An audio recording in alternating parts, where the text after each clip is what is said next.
Previously, on the American Revolution, the colonies took a bold stand and declared their independence. The world watched as 56 men signed their names, risking their lives for freedom. Britain struck back with force, sending waves of soldiers and warships to crush the rebellion. The colonies faced a brutal reality. Their fight for independence was now a war for survival. The year was 1777. The Revolutionary War had already ravaged the colonies for 2 years. In the north, the British had made significant gains. In the south, the colonists were losing ground. George Washington's army, weak and underfed, faced the full might of the British Empire. Hope was fading.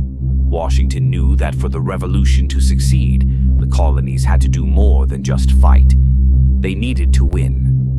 But victories were hard to come by. In September 1777, the British captured Philadelphia, the heart of the revolution. Congress fled. The dream of a free America seemed distant, perhaps even impossible. Yet, amid this despair, something unexpected happened. In a remote town called Saratoga, the rebels faced a British army led by General John Burgoyne. For months, Burgoyne's forces had marched south, confident in their victory. But the colonists, under the command of General Horatio Gates and Benedict Arnold, had other plans. The battle that unfolded was nothing short of miraculous. Outnumbered and outgunned, the Continental Army launched a fierce, coordinated attack. The British were trapped, surrounded by rebels, and forced to surrender.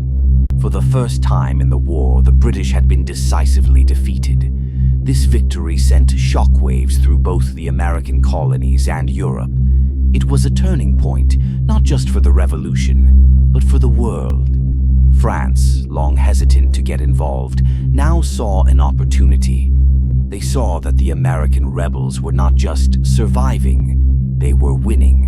So, in 1778, France formally entered the war on the side of the colonies, providing critical supplies, soldiers, and naval support. With the French now allies, the balance of power began to shift. The British, stretched thin across the globe, found themselves facing an even greater challenge. But while France's involvement bolstered morale, the cost of war was beginning to show. The American soldiers were starving, freezing, and dying. Winter at Valley Forge in 1777–78 was particularly brutal. Disease, hunger, and exhaustion ravaged the Continental Army. Yet, through it all, Washington held firm. The revolution had become more than just a battle. It was a test of endurance, a test of will. And as the war dragged on, the colonies began to realize that their fight wasn't just about breaking away from Britain. It was about creating a new world. A world where liberty, equality, and self-determination were no longer mere ideas, but the foundation of a nation. But the British were not backing down. They had a strategy: divide and conquer. They attempted to turn loyalists in the southern colonies against the rebels. The South became a bloody battleground. Cities were burned, families were torn apart. And yet, the spirit of rebellion only grew stronger.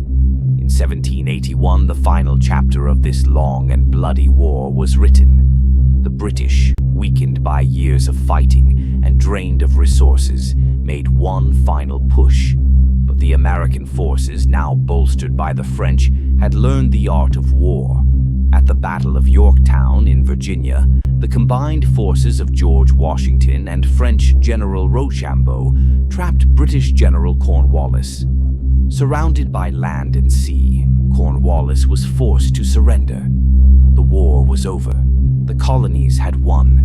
They had paid the price in blood, sacrifice, and hardship, but the price of freedom had been worth it. The British, broken and defeated, finally acknowledged the independence of the United States of America. In 1783, the Treaty of Paris was signed.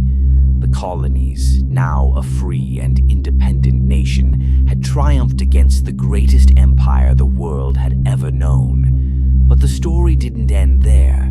The cost of the revolution was far more than just lives lost. It was the cost of building a new world, one founded on principles that had never before been fully realized. And though the road ahead would be filled with struggles, mistakes, and challenges, the revolution had given birth to something greater than any army or empire. It had given birth to a nation.